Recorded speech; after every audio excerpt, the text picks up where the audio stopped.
1069 KCBS. KCBS News Time, 11:20. One of the world's most famous jazz musicians is coming to San Francisco's Jazz Center for a 4-day sold-out series of concerts this month at the Minor Auditorium. The many fans of Wynton Marsalis and his Jazz at Lincoln Center's 15-man band will surely be well entertained, but they may not think anything of the fact that there are no female instrumentalists in the group. There are some, however, who are convinced that the lack of women in the band is by design. And it's a problem that's not limited to this band. A rally is being organized for Saturday, March 22nd to bring the issue to the public's attention and to advocate for a so-called blind audition system, such as the one being used in the classical orchestra industry.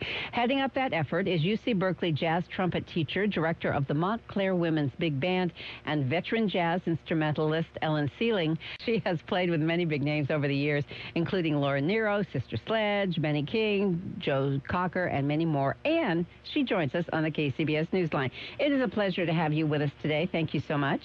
Thank you for having me, Janice. What is going on in jazz? Why was there a breakthrough in classical music, obviously in other kinds of music, but not jazz for women? Well, the breakthrough in classical music happened back in the 70s.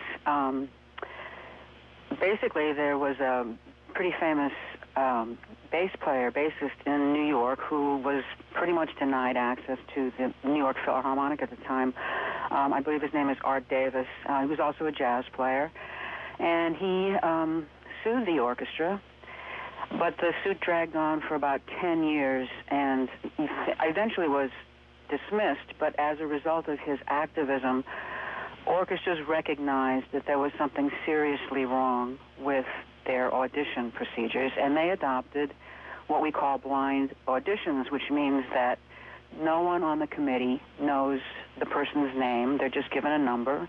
The player plays behind a screen so that they cannot be seen. After orchestras started doing this procedure with auditions, figures show that there are something like 50% more women in major orchestras than there were back then. And there's a very interesting study called Orchestrating Impartiality, the Impact of Blind Auditions on Female Musicians, from the American Economic Review, that gives more details about these numbers.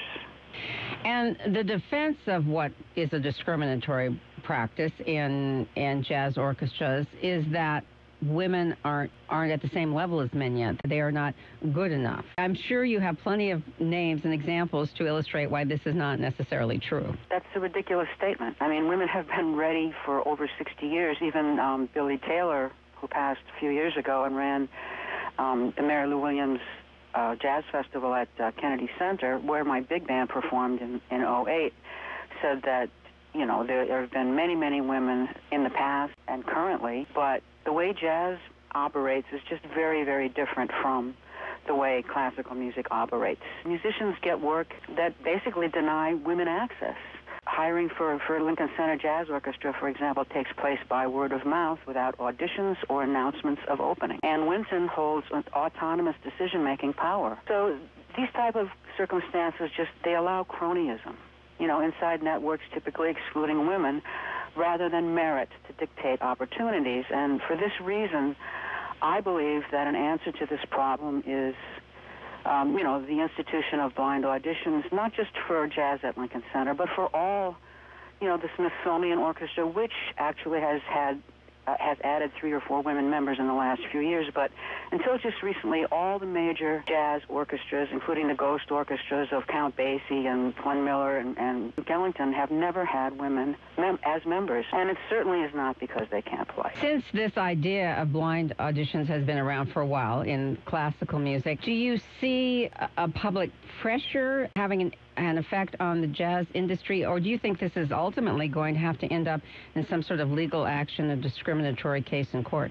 Well, that's a very good question. Jazz at Lincoln Center has got to be aware that they need to comply with the EEOC. They get money from New York State, they get money from the NEA, and they get public money. So I think the way they've gotten around this in the past is that something like 30 out of 50 staff members at Jazz at Lincoln Center are women, but there's never been a permanent woman member of that orchestra since its founding in 1988. That's ridiculous.